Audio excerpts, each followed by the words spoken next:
The African American Methodist Heritage Center is a concept and a place whereby we can assure that the rich history of people in color who are part of this great Methodist church is retold and preserved for the future generations of people of all colors.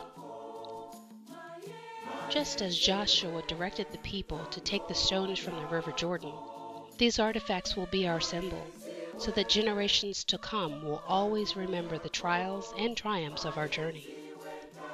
So what is unique about these stories? It is documented that African Americans were a significant presence and participants from the earliest days of Methodism. We were present at Epworth House, at John Street, at Strawbridge Chapel, and at Lovely Lane for the 1784 Organizing Conference of Methodism. We are those who watched this great church split into two factions because some of its members rejected the plea of John Wesley and prioritized slavery over unity and faithfulness. We are those who, amidst all odds, were traveling preachers who evangelized over 200,000 people to Jesus Christ before the Civil War, developing church leaders and congregations, all without benefit of ordination until the turn of the 20th century. We are those who acclaim as members Harry Hosier, Charles Albert Tinley, Frederick Douglass, Harriet Tubman, Prince Hall, Marie McLeod Bethune, Joseph Lowry, James Lawson, and a long list of professors, writers, pastors, and bishops culminating in Leontine Kelly and James Thomas.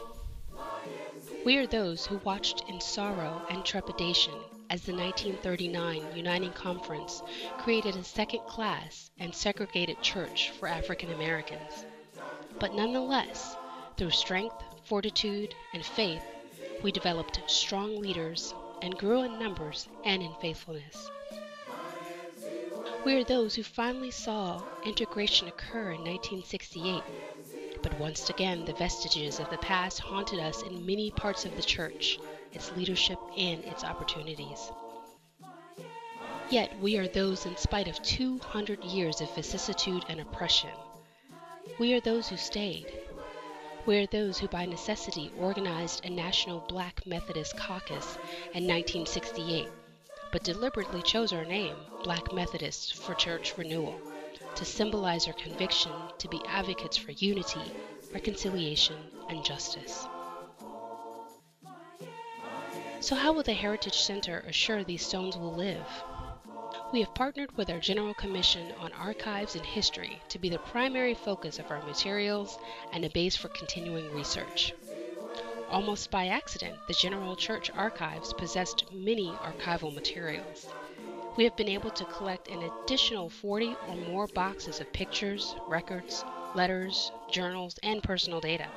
If the collection continues, and we know it will, through the microfilming and website of the General Church, we should be able to tell most of the story of African Americans, their institutions, their leaders, their organizations, and their manifold stories.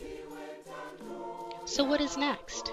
During the stormy period following the Civil War, this great church created and resourced many institutions of learning for African Americans. 10 Black colleges still remain. We want to place in one or more of these institutions a satellite center so that our young people can learn their story through artifacts, memorabilia, pictures, and opportunities for limited research. The undergirding of what has already been accomplished is in your hands. The assurance of its future lies in your willingness to support the resolution that is before the General Conference. The request for $100,000 may seem small, but it will help with the operating cost of the present center and other satellites.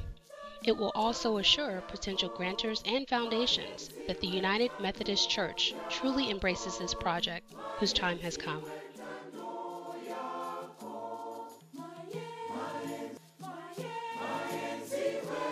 The African American Methodist Heritage Board is an incorporated legal entity and welcomes you to join with them in this faith journey. Any financial gifts are tax deductible, and contributions of memorabilia, pictures, journals, papers, etc. will be secure in a high-tech setting ad infinitum. Charter memberships are available for $100 or more. Most of all, we ask you to vote for our financial resolution in asking at General Conference and keep us in your prayers.